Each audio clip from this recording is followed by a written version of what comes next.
If you've been on Instagram in the last few months, you've probably come across this camera, the DJI Osmo Pocket 3. For the last few months, I've been using the Osmo Pocket 3 to record numerous Instagram reels, and I've had numerous messages on how to set up and use the Osmo Pocket 3. Now, I apologize in advance that this video is all over the place, but I am currently giving away a DJI Osmo Pocket 3 and a pack of ND filters. If you guys want the chance to win that, head to the link in the description where it'll take you to my store that you can purchase a poster pack, and it'll give you one entry into winning. So go enter and good luck. Now, as far as settings go with the Osmo, in the last video I did mention that I was shooting in D-Log, but I've now switched to normal color mode. Sometimes D-Log, it just purely depends on how lazy I am and if I want to color grade or not.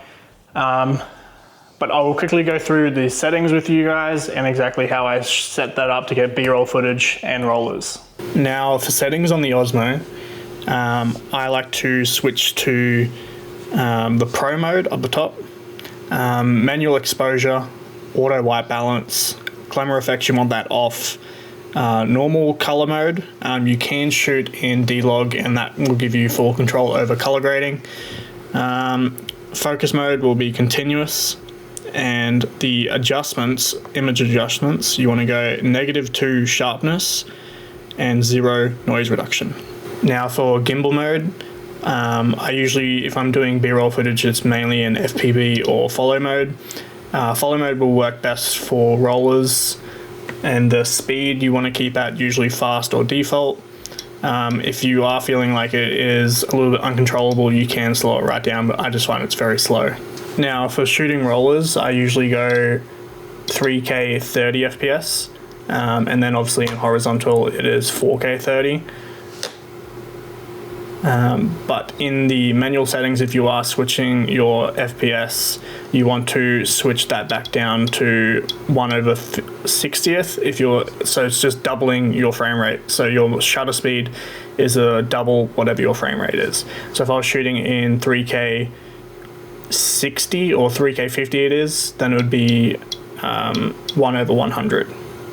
And then that way you can still do your speed ramps and cool edits like that. Now, when it does come to getting smooth footage, like B-roll footage with the Osmo, it is a gimbal, but it's still, you will still get micro jitters and bumps every step you take.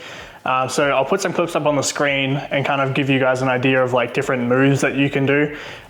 Simple as going forward and backwards, left and right, even picking headlights, badges, anything like that, like just something that you can identify the vehicle with and using that as a key point for your close-up shots.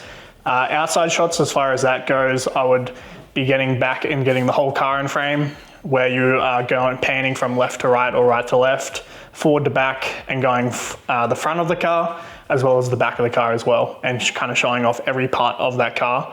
The more footage you get, the better, and then that way you can edit it in post and you have more footage than what you need. Now, this camera is amazing, but it still has some flaws.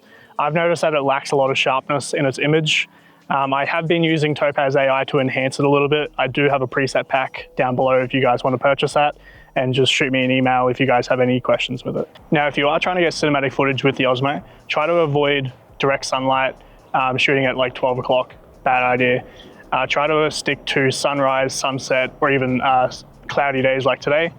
It really makes your footage pop a lot more, and it helps controlling the footage a lot more easier. Fuck, that's bright. So one of the biggest questions I get asked when shooting with the Osmo is what filter, ND filter, should you use? And that entirely depends on the time of the day and when you're shooting. For example, it is nearly sunset and I have a ND16 filter on.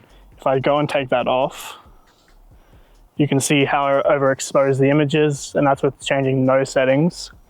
And then when I add the filter back on, you can see how much that makes the image pop a lot more. You can even go one step further and adjust the filter if it's a polarizing filter, and it'll reduce the glare on the car or the subject you're shooting on. Now, if you are trying to get really smooth footage, you need to work on your suspension legs. You will probably look a bit weird doing it, but it's how you get the most smoothest possible footage you can. The camera itself already is a gimbal. You just need to also be a gimbal. Like, anyone can pick this camera up and make really good footage. You just also have to know how to film and what time of days and stuff like that. So give those things a practice, and I'm sure you will get really clean footage with the Osmo. Now, when it comes to shooting rollers, I just got the new Mov Max blade arm. I've used it for about 2 weeks now. So far it has been way better than using the GoPro suction mount. I feel like this arm absorbs a lot of the bumps and little micro jitters that you do get when shooting rollers, especially on a bumpy road. I'll show you guys how I set this one up. Very simple to do. I have not set up a piece of string that holds this just in case it does fall off, but haven't had it fall off yet, which is a plus. So now when putting it on the car, you just kind of adjust the arms. The Mov Max logo should be facing upwards, and there is that other arm that you need to adjust. But if you have it sitting like that, push firmly, and then you just want to keep pushing this suction in until that red line disappears. With this arm, you kind of want it to be, when you have your camera on there, you want it to be a little bit level. So you'll need to adjust one of the arms to get that right angle. And then when it falls, you should make sure everything's tight. And then you can literally just put your camera on there, and then you can see how much that absorbs all the bumps on the road if your camera was on there.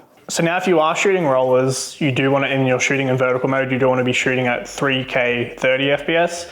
And if you're shooting horizontal, go 4K 30 FPS.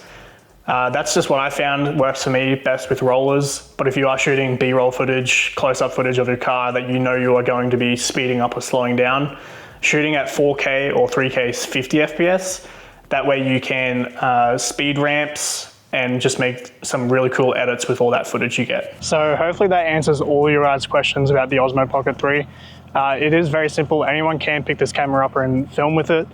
If you guys have any more questions and want to know more, shoot me a DM on Instagram and I'm more than happy to help. But yeah, for now, like and subscribe, and I'll see you in the next one.